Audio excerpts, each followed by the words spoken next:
Yay!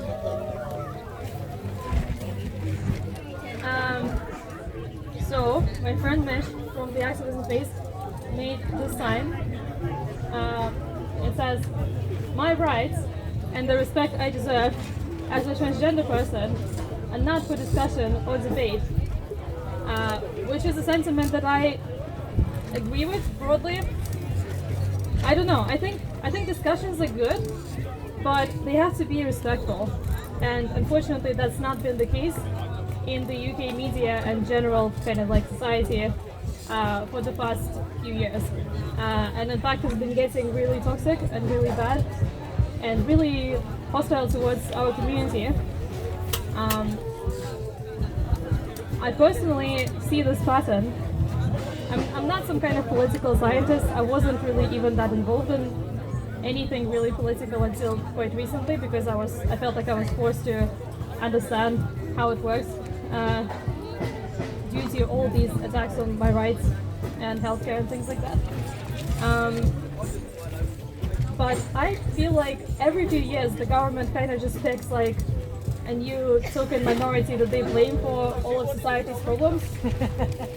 So, you know, I've looked at some history and I've been told by other people who have, you know, lived and worked in this kind of space much longer than me, that before trans people it was disabled people, and before disabled people it was gay people actually. Sorry, what? Combination of them all. It's always been marginalised. Yeah. It's always been marginalized community, but often there's kind of like a big one that is particularly open in the media. Like, I'm not saying that those communities don't get attacked anymore because they still do. I think, yeah, gay people a little bit less so, but like disabled people for sure, 100%. But I think trans people have been particularly in the zeitgeist a lot since like 2016 or so. And there's kind of like constant talk about how we are just inherently dangerous to be anywhere, especially like to be in single-sex spaces, even though trans people have been using those spaces for decades with no one really caring or noticing at all because it's not an issue. Yeah, like the current laws allow for that to happen, and the current laws are fine broadly. There are some things that could bear changing, but yeah, like the Equality Act and stuff like that. That is the list of things that is broadly fine.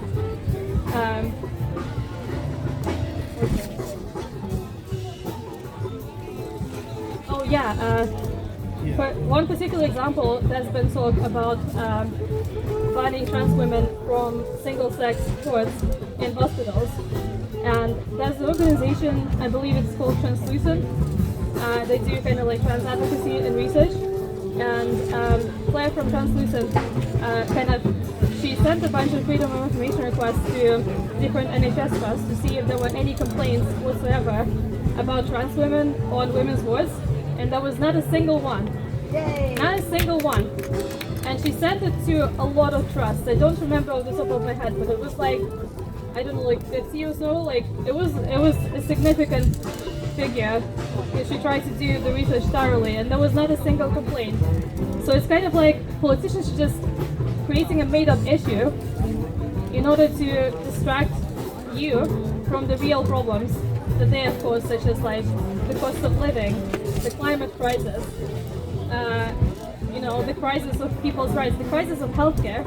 Trans people have to wait for like 5, 6, even 10 years just for a first appointment in the gender clinic. I was myself on a waiting list for 5 years, well actually 6 years now, for a gender clinic, and I still haven't had my first appointment. I've achieved nothing. And so eventually I was just like, okay, well I'm just gonna go private then. And so I had to pay for surgery out of pocket, which is expensive. And most trans people don't have that kind of money. I just happened to be in the lucky situation where I had a job and had very low cost of living due to like living situation, and so I could save up and do it. But most trans people just don't have that kind of money because you're looking at like maybe 10,000. Yeah, around that I was. So it's really difficult There's also a lot of attacks on like adolescent and child healthcare in particular. So the CAS report recently came out, which claims to be sort of a scientific review of child and adolescent transgender healthcare. However, they pretty much threw out a lot of evidence in favor of like things like puberty blockers and gender affirming hormones because they deemed it too low quality. But as someone with a scientific background and someone who has spoken to experts about this with even more scientific background, which is even more relevant, I can say that it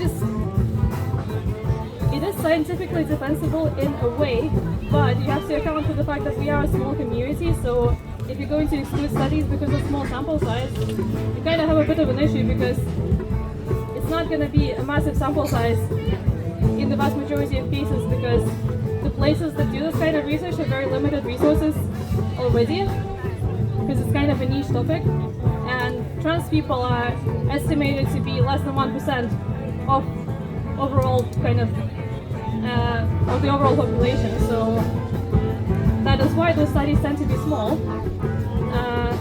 So yes, there is a need for more research, but it's not really common practice for scientific reports and meta-analysis to just exclude so much data. And considering that the person who was administering the whole thing, Hillary Cass, also appears to have connections with the religious far right in America, calls into question her recommendations, which is basically to it's a little bit obfuscated, it's a little bit unclear, but it could be she wants to make it more difficult and she wants to make it more restricted to get things like puberty blockers, and there's also plans to kind of there's plans to restrict puberty blockers in the UK to only a research protocol. So basically, if you want to get the blockers, you have to sign up for this research, which is unethical in my opinion. You can't force people to participate in research by just like dangling this carrot in front of them. That's not how research works. It's not consensual. While I feel like if they literally just ask, hey, do you want to be part of this research? I think a lot of people would be like, yeah, sure. Because I think we're not against research, we're not against having more data on things. We are just against being used as political pawns, and honestly, as a trans person, in terms of like media and stuff, the main thing that I want from the media is just to leave us the fuck alone. Just like stop talking about it, leave us alone. Yes. All this increased attention really isn't helping. Like hate crimes are on the rise because of it. And all of our real issues aren't actually getting addressed, and it only seems to be getting worse. The CAS report also even made a reach into adult healthcare, and now the NHS is planning to review that, which is really quite sinister because yeah, they might just try to take it away entirely, which is very scary for our community. Like adolescents already cannot really access anything easily, and the current NHS plans basically mean that some kids will be forced to detransition. At the moment, that is what they're trying to do, without like outright saying it. But they say we're not going to let you do anything.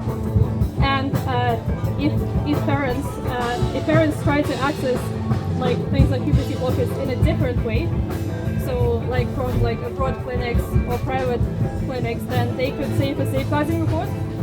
So if you have a trans child, the NHS won't help them. You try to help them yourself, you might get in trouble with the law and like with child services and things like that, which is quite similar to what's happening already in places like Texas and Florida and stuff, where the law actually allows children to be taken away from families if the family is supportive of their trans identity.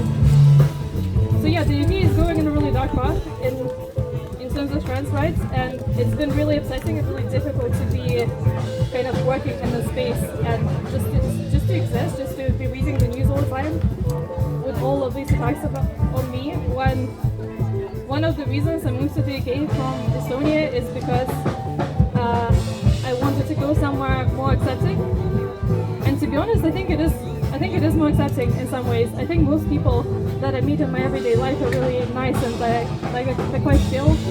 Even if they don't understand trans things, they're at least polite about it most of the time.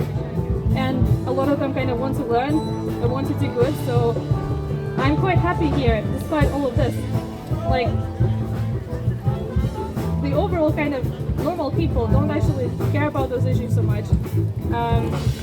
There was even, I believe it was a YouGov poll about which issues voters care about the most, and trans issues was the last one. Like, it was at the bottom rank of things that people think is the priority. So why are our politicians making it a priority constantly? They're constantly being like, oh, well, I think a woman is like someone who was born biologically as a woman, blah, blah, blah. Like, who cares?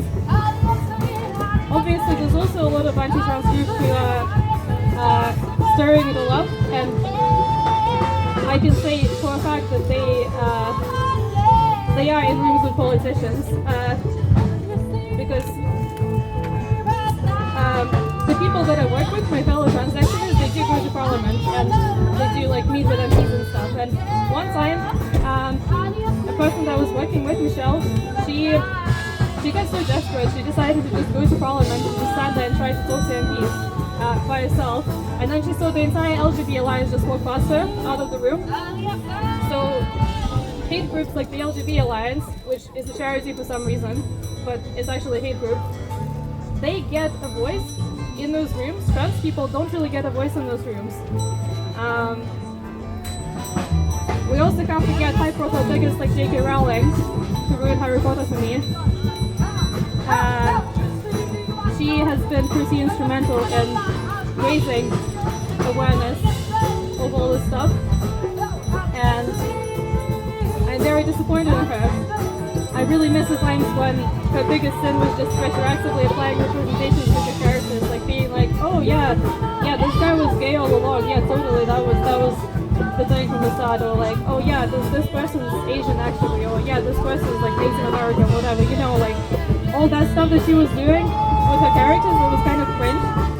But overall, she seemed like a decent person, like, you know, like kind of lefty-ish, kind of a feminist, kind of generally trying to do good things.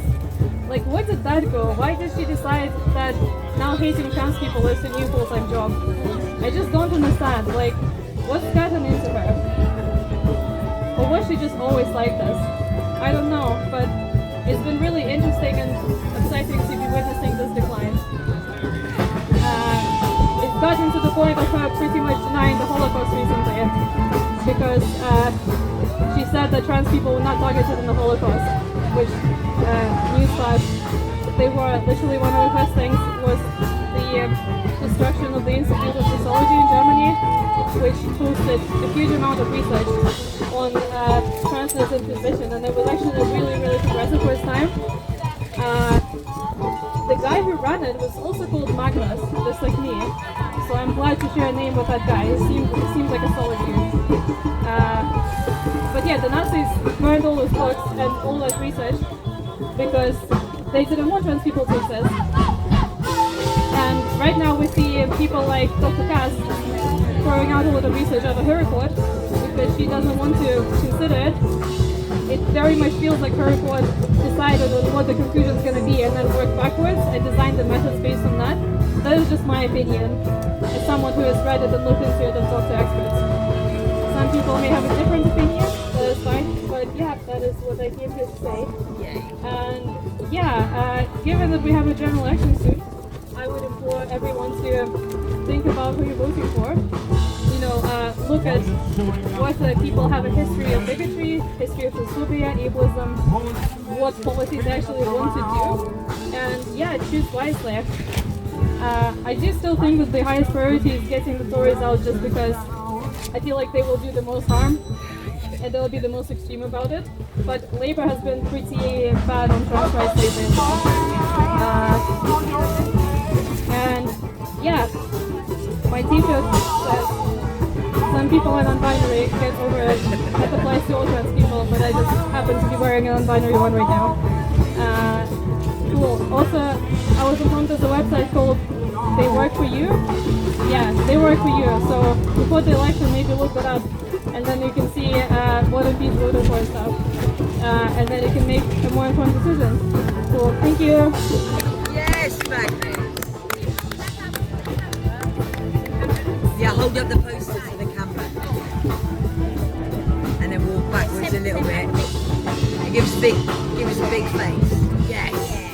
Show us your t-shirt too, yes. So people know Also, why look up we What do the Trans. It's a trans news thing that I work with. it. Yes.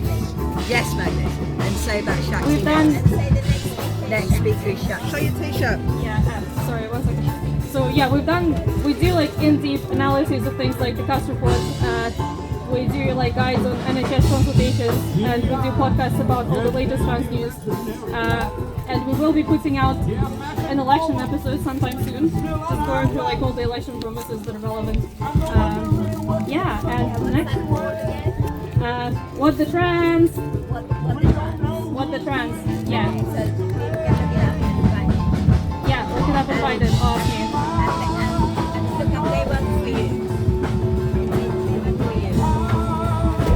Yeah, and They Work For You is a website where you can look at everyone's election promises. And the next speaker is